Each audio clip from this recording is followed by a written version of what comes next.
ಜೈ ಶ್ರೀರಾಮ್. ನೀವು ನೋಡ್ತಾ ಇದ್ದೀರಾ ಟಿವಿ ವಿಕ್ರಮ. ನಾನು ಸೌಮ್ಯ ಸನಾತನಿ. ನಮ್ಮ ಟಿವಿ ವಿಕ್ರಮದ ಎಲ್ಲ ಕಾರ್ಯಕ್ರಮಗಳ ನೋಟಿಫಿಕೇಶನ್ ನಿಮಗೆ ಸಿಗಬೇಕಂತ ಹೇಳಿದ್ರೆ ನಮ್ಮ ಟಿವಿ ವಿಕ್ರಮ ಚಾನಲನ್ನು ಸಬ್ಸ್ಕ್ರೈಬ್ ಮಾಡಿ, ಹಾಗೆ ಬೆಲ್ ಬಟನ್ ಕ್ಲಿಕ್ ಮಾಡೋದನ್ನು ಖಂಡಿತ ಮರಿಬೇಡಿ. ವೀಕ್ಷಕರೇ, ಹಂದಿಯನ್ನು ತಗೊಂಡು ಹೋಗಿ ಸ್ನಾನ ಮಾಡಿಸಿ ಪೌಡರ್ ಹಾಕಿ ಬೆಡ್ರೂಮ್ನಲ್ಲಿ ಇಟ್ಕೊಂಡು ಮಾತ್ರಕ್ಕೆ ಅದೇನು ಬದಲಾಗ್ಬಿಡುತ್ತಾ? ಮತ್ತೆ ಹೋಗೋದು ಕೊಳಚೆ ಇರೋ ಚರಂಡಿಗೇನೆ. ಜಮೀರ್ ವಿಷಯ ಹೇಳ್ತಾರಂದ್ರೆ ಇದ್ಯಾವ ಹಂದಿ ಕತೆ ಅಂದ್ಕೊಳ್ಬೇಡಿ. ಹಾಗೆ ಜಮೀರ್ ಅಂದಾಗ ಈ ಹಂದಿ ಕಥೆಯನ್ನು ನೆನಪಾಯಿತು. ಯಾರು ಜಮೀರ್ ಅಹಮದ್ ಖಾನ್? ರಾಜ್ಯದ ಮುಸ್ಲಿಂ ನಾಯಕ, ಸಿಎಂ ಸಿದ್ದರಾಮಯ್ಯನವರ ಅತ್ಯಾಪ್ತ. ದುಡ್ಡಿಗೇನ್ರಿ ಬರ ಜಮೀರ್ ಅವರಿಗೆ ಕೋಟಿ ಕೋಟಿ ಕೊಳಿತಾ ಇದೆ. ಅಷ್ಟಿದ್ರೂ ಆ ಬಡವರ ಹೊಟ್ಟೆ ಮೇಲೆ ಕಲ್ಲು ಹೊಡೆದ್ರಾ? ಶಾಂತಂ ಪಾಪಂ. ಇದನ್ನ ನಾವು ಹೇಳ್ತಿರೋದು ಅಂದ್ರೆ ಕಟ್ಟು ಕತೆ ಅಂತಿದ್ರೇನೋ. ಆದರೆ ವಸತಿ ಇಲಾಖೆಯ ಹಗರಣದ ಬಗ್ಗೆ ಮಾತಾಡಿದ್ದು ಸ್ವತಃ ಕಾಂಗ್ರೆಸ್ ಪಕ್ಷದ ಶಾಸಕರು. ಬಡವರಿಗೆ ಮನೆ ಕಟ್ಟೋಕೆ ಅಂತ ಸರ್ಕಾರದಿಂದ 1 ಲಕ್ಷ ಹಣ ಬರುತ್ತೆ. ಸೀರಿಯಸ್ಲಿ 1 ಲಕ್ಷ ರೂಪಾಯಿಗೆ ಒಂದು ಮನೆ ಫೌಂಡೇಶನ್ ಕೂಡ ಹಾಕೋಕ್ಕಾಗೋದಿಲ್ಲ. ಆದರೂ ಏನೋ ಕಷ್ಟ ಬಿದ್ದು ಅದಕ್ಕೆ ಒಂದಷ್ಟು ಸೇರಿಸಿ ಮನೆ ಕಟ್ಟಿಸೋಣ ಅಂದರೆ ಮಧ್ಯದಲ್ಲಿ ಲಂಚ ಬೇರೆ ಕೊಡಬೇಕು. ಜಮೀರ್ ಸಾಹೇಬ್ರೆ, ಏನ್ರಿ ನಿಮ್ಮ ಕತೆ? ಆ ದೇವರು ಒಳ್ಳೇದು ಮಾಡ್ತಾನ ನಿಮಗೆ ಅಂತ ಕೇಳಿದ್ರೆ ಜಮೀರ್ ಸಾಹೇಬ್ರು ಹೇಳ್ತಾರೆ, ಯಾವ್ದನ್ನು ತೋರಿಸ್ಬೇಕಿಲ್ಲ. ನೀವು ನಮ್ಮಲ್ಲಿ ನಡೀತಲ್ಲ ಅಂತ ನಾನು ಹೇಳ್ತಾ ಇದ್ದೀನಿ. ನೀನ್ ನಡೀತಾ ಇದೆ ಅಂತ ತೋರಿಸಿ ನನಗೆ. ಯಾರಿಗೆ ಗೊತ್ತಿಲ್ಲ, ಅವ್ರು ಏನೋ ಹೇಳಿದಾರೆ. BR ಪಾಟೀಲ್ ಕರ್ಸಿ ಇವತ್ತು ಮಾತಾಡ್ತೀನಿ ನಾನು.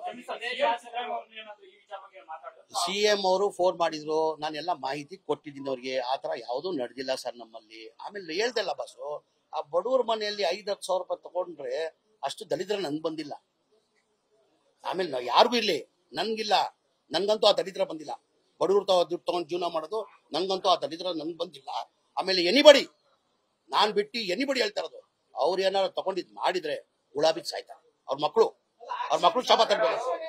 ಇದಕ್ಕೆ ರಂಗಣ್ಣ ಅವರ ಸ್ಟೈಲಲ್ಲಿ ಹೇಳಬೇಕು ಅಂದ್ರೆ, ಬುರುಡೆ ಬಿಡುವುದು, ತಿಪ್ಪೆ ಸಾರಿಸುವುದು, ಭ್ರಷ್ಟರನ್ನ ರಕ್ಷಣೆ ಮಾಡುವುದು, ಬೆಟರ್ ಮಾತುಗಳಿಂದ, ಇವೆಲ್ಲ ಮಾಮೂಲಿನ ಪ್ರಕ್ರಿಯೆಗಳು ಇತ್ತೀಚಿನ ದಿನಗಳಲ್ಲಿ. ಈಗ ಮಾತಾಡಿದವ್ರು ಯಾರ್ದು ಕೇಳಿಸ್ಕೋಬೇಡಿ, ಎಕ್ಸೆಪ್ಟ್ ಜಮೀರ್ದೊಂದು. ಜಮೀರ್ ಒಂದೇ ಕರೆಕ್ಟಾಗಿ ಮಾತಾಡಿರೋದು. 1,20,000 ರೂಪಾಯಿ ಕೊಡ್ತೀವಿ ಮನೇನ, ಬಡವ್ರ ಮನೇನ. ಅವ್ರ ಹತ್ರ ಕಾಸು ತಗೊಳಕ್ಕಾಗ್ತದ? ಹುಳು ಬಂದು ಸಾಯ್ತಾರೆ. ತಗೊಂಡ್ರೆ ಹುಳ ಬಿದ್ದು ಸತ್ತೋಗ್ತಾರೆ. ಹೌದಾ? ಹುಳ ಬಿದ್ದ ರಾಜಕಾರಣಿಗಳು, ಅಧಿಕಾರಿಗಳು ಸಾಯೋದು ಚಾನ್ಸೇ ಇಲ್ಲ. ಯಾಕೆ ಸರ್? ಹುಳ ಸತ್ತೋಗುತ್ತೆ. ರಿವರ್ಸು, ಹುಳ ಸತ್ತೋಗುತ್ತೆ. ಅದಕ್ಕೆ ಒಂದು ಈಗ ನಾಗರಾವ್ ಬಂದು ಇವ್ರು ಕಡಿದ್ರೆ ಇವ್ರು ಸಾಯಲ್ಲ, ನಾಗರಾವ್ ಸತ್ತೋಗೋದು. ವಿಷ ಇವರಲ್ಲೇ. ಯಾವನ್ ಸಾಯ್ತನ್ರಿ? ಹಂಗೇನಾದ್ರು ಸತ್ತಿದ್ದರೆ ಮಿಸ್ಟರ್ ಜಮೀರ್, ಮಾನ್ಯ ಮಂತ್ರಿಗಳೇ, ಭಾಳ ಜನ ರಾಜಕಾರಣಿಗಳಿಗೆ ಮಕ್ಕಳು ಇರ್ತಿರ್ಲಿಲ್ಲ ಇವತ್ತು ಸತ್ತೋಗಿರೋರು. ಒಂದ್ಸರಿ ಹಿಂಗೆ ಹೊಡ್ಕೊಂಡು ಕೇಳ್ಕೊಳ್ಳಿ. ಪ್ಯಾರಿ ಅಂತ ಕೈಯಲ್ಲಿ ಆಡಿಸ್ತಿರ್ತೀರಲ್ಲ, ಒಂದ್ಸರಿ ಅದೇ ಹೊಡ್ಕೊಂಡು ಕೇಳ್ಕೊಳ್ಳಿ ಅದನ್ನು, ಎಷ್ಟು ಮಕ್ಕಳು ಸತ್ತೋಗ್ಬೇಕಾಗಿತ್ತು ಅಂತ. ಯಾರ ಮಕ್ಕಳು ಸಾಯೋದು ಬೇಡ ನನಗೆ, ಅದು ಯಾರಾದರೂ ಮಕ್ಕಳೇ ಅವ್ರ ಬಾಯಿಂದನೇ ಬಂತಲ್ಲ, ಅದಕ್ಕೆ ಹೇಳ್ತಿದ್ದೀನಿ, ಎಷ್ಟು ಮಕ್ಕಳು ಸತ್ತೋಗ್ಬೇಕಾಗಿತ್ತು ಅಂತ. ಹಂಗೆ ಸಾಯೋದೇ ಆಗಿದ್ದಿದ್ರೆ ಸತ್ಯನೇ ಅಲ್ವಾ? ವಿಷ ಇರೋ ಹಾವೇ ಸತ್ತೋಗ್ಬಿಡತ್ತೆ. ಅಂಥ ವಿಷ ಇವತ್ತಿನ ರಾಜಕಾರಣಿಗಳ ದೇಹದಲ್ಲಿ ಇರೋದು. ಬಡವರು 1,20,000 ಅವ್ರ ದುಡ್ಡು ತಗೊಂಡೆ. ನಾನು ಒಂದ್ ನಿಮಿಷ ಬರ್ತೆ. ನಾನು ಹೇಳ್ರಿ, ನಾನು ಸತ್ಯ ಹರಿಶ್ಚಂದ್ರ ಅಂತ ಹೇಳಲ್ಲ. ಹೇಳ್ರಿ, ನಾನು ಸತ್ಯ ಹರಿಶ್ಚಂದ್ರ ಅಂತ ಹೇಳ್ತಾ ಇಲ್ಲ ನಾನು. ಈ ಬಡವ್ರ ಮನೆ ವಿಚಾರದಲ್ಲಿ ಏನಾರ ತಗೊಂಡ್ರೆ ಅವ್ರಿಗಿಲ್ಲ, ಅವ್ರ ಮಕ್ಳಿಗೆ ಶಾಪ ತರಬೇಕು. ನಾನು ಸತ್ಯ ಹರಿಶ್ಚಂದ್ರ ಅಂತ ಹೇಳ್ತಾ ಇಲ್ಲ ನಾನು.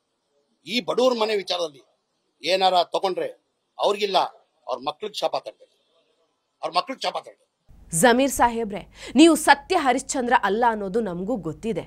ಆ್ಯಂಡ್ ಸತ್ಯ ಹರಿಶ್ಚಂದ್ರ ಆಗೋದಕ್ಕೂ ಸಾಧ್ಯ ಇಲ್ಲ ಬಿಡಿ. ಯಡಿಯೂರಪ್ಪನವರ ಮನೆಯಲ್ಲಿ ವಾಚ್ಮ್ಯಾನ್ ಆಗಿರ್ತೀನಿ ಅಂತ ಹೇಳಿ ಆಮೇಲೆ ಎಸ್ಕೇಪ್ ಆದ್ರಲ್ವಾ? ಇಂಥ ನೀವು ಸತ್ಯ ಹರಿಶ್ಚಂದ್ರ ಆಗೋದಕ್ಕೆ ಸಾಧ್ಯ ಉಂಟಾ?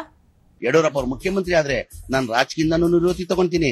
ಒಂದಿನ ಯಡಿಯೂರಪ್ಪನ ಮನೆ ತ ವಾಚ್ಮೆನ್ ಕೆಲಸ ಮಾಡ್ತೀನಿ, ಫುಲ್ ಡೇ, ಬೆಳಗಿಂದ ಅದು ಡ್ರೆಸ್ ಹಾಕೊಂಡು, ವಾಚ್ಮೆನ್ ಡ್ರೆಸ್ ಹಾಕೊಂಡು. ಇಲ್ಲ ಅವ್ರು ಏನ್ ಮಾಡ್ತಾರೆ ಕೇಳಿ. ಇಷ್ಟು ದಿನ ಸಿಎಂ ಸಿದ್ದರಾಮಯ್ಯ ಇದ್ದಾರೆ ಅಂತ ಹಾರಾಡ್ತಿದ್ದ ಜಮೀರ್ಗೆ ಕೊನೆಯ ಕಾಲ ಬಂದಿದೆ. ಒಂದು ರಾಜೀನಾಮೆ ಕೊಡಬೇಕು, ಇಲ್ಲ ಅಂದ್ರೆ ಮುಂದೆ ಸಿದ್ದರಾಮಯ್ಯನವರೇ ರಾಜೀನಾಮೆಯನ್ನ ತೆಗೆದುಕೊಂಡ್ರೂ ಅಚ್ಚರಿ ಇಲ್ಲ.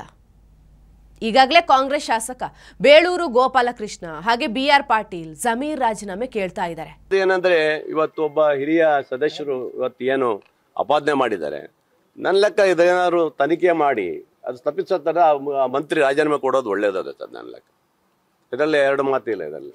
ಯಾಕಂದ್ರೆ ಇವತ್ತು ಬೇರೆ ಬೇರೆ ಹಗರಣದಲ್ಲೂ ಸಹ ಕೆಲವರೆಲ್ಲ ರಾಜೀನಾಮೆ ಕೊಟ್ಟು ಇವತ್ತು ನೋಡಿದ್ದೀರಿ. ಅದು ತಪ್ಪು ಆಗಿಲ್ಲ ಅಂತ ಹೇಳಿದ್ರೆ ಮತ್ತೆ ಅವ್ರು ತಗೊಳಕ್ ಅವಕಾಶ ಇರುತ್ತೆ. ಆ ಥರ ಏನಾರು ಇದ್ರೆ ಅವ್ರು ರಾಜೀನಾಮೆ ಕೊಟ್ಟು ಇವತ್ತು ಹೋಗೋದು ಯಾರೇ ನಮ್ಗೆ ಗೊತ್ತಾ, ಸಂಬಂಧಪಟ್ಟ ಯಾರಿದ್ದಾರೆ ನಮ್ಗೆ ಗೊತ್ತಿಲ್ಲ. ಆ ಥರ ಏನಿದ್ರೆ ರಾಜೀನಾಮೆ ಕೊಡೋದು ಒಳ್ಳೇದು ಅಂತ ನನ್ನೊಂದು ಭಾವನೆ. ಅಷ್ಟರಲ್ಲಿ ಇನ್ನೊಂದು ಹಗರಣ ಕೂಡ ಬೆಳಕಿಗೆ ಬಂದಿದೆ.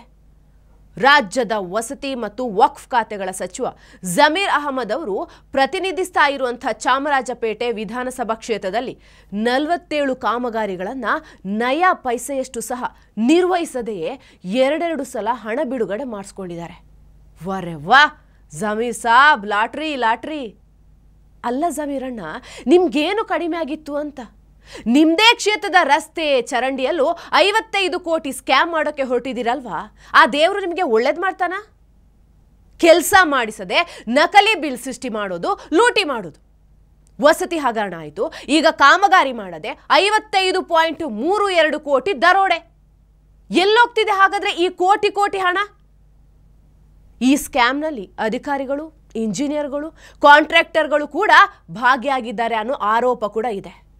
12 ಜನ ಅಧಿಕಾರಿಗಳು, ಇಂಜಿನಿಯರ್ಗಳು, 19 ಗುತ್ತಿಗೆದಾರರ ಹೆಸರು ಕೂಡ ಬೆಳಕಿಗೆ ಬಂದಿದೆ. ಇದರ ಬಗ್ಗೆ ಅನುಮಾನ ಬಂದು NR ರಮೇಶ್ ಲೋಕಾಯುಕ್ತಕ್ಕೆ ದೂರು ನೀಡಿದ್ದಾರೆ.